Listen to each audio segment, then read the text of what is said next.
la droite républicaine. La parole est à monsieur Philippe Juvin pour une durée de 5 minutes.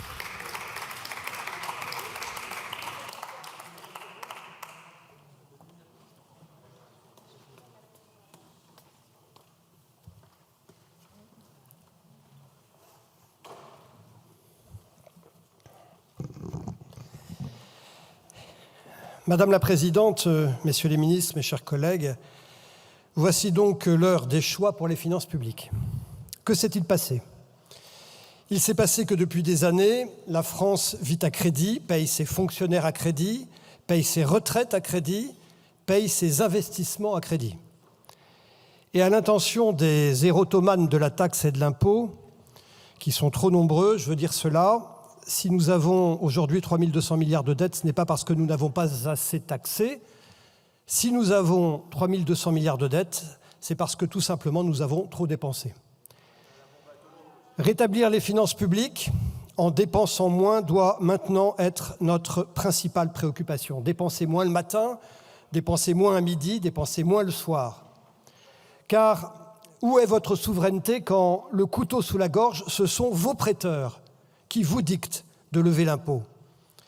Si l'on prend le PIB par habitant, qui est un indicateur très robuste de la prospérité, la France était en 1980 devant les États-Unis. Autrement dit, en 1980, un Français était plus riche qu'un Américain. Aujourd'hui, un Français est 80% moins riche qu'un Américain. Pourquoi et comment un tel déclassement ? Parce que nous avons nié les évidences. La première, c'est que l'argent public n'existe pas. L'argent public ne tombe pas du ciel. L'argent public, c'est toujours l'argent des impôts des Français. Seconde évidence, quand vous surtaxez une entreprise, elle répercute toujours ses coûts, soit sur le consommateur en augmentant les prix, soit sur ses salariés en licenciant ou en partant. Taxez moins Sanofi et vous verrez, par miracle, leur usine de Doliprane restera en France. Troisième évidence, une dette se paye toujours. La dette éternelle, c'est un mythe.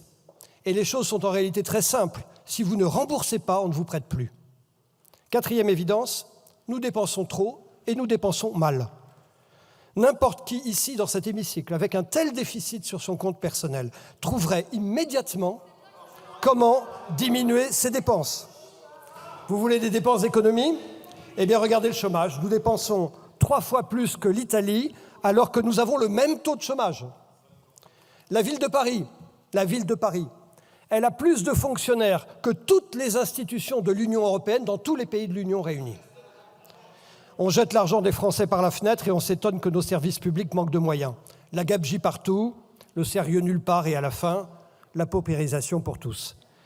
Cinquième évidence, nous avons 5 millions de chômeurs et pourtant je ne connais pas une PME, pas un artisan, pas un hôpital qui n'ait pas de difficulté pour embaucher, pas un seul, car notre système social désincite au travail. Collectivement, nous ne travaillons pas assez. Si le taux d'emploi en France était le même qu'en Allemagne, nous n'aurions pas ce déficit.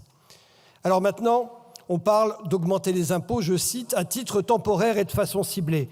Attention à ne pas méconnaître cette loi élémentaire de la physique fiscale. Toute taxe temporaire et ciblée a vocation à durer et s'étendre. La TVA initiale ne concernait que les grandes entreprises. La vignette automobile transitoire a duré 50 ans. La CRDS devait s'éteindre en 2024. Et ce réflexe d'augmenter les impôts pour réduire les déficits, c'est une paresse qui évite de se poser la question clé, où va l'argent ?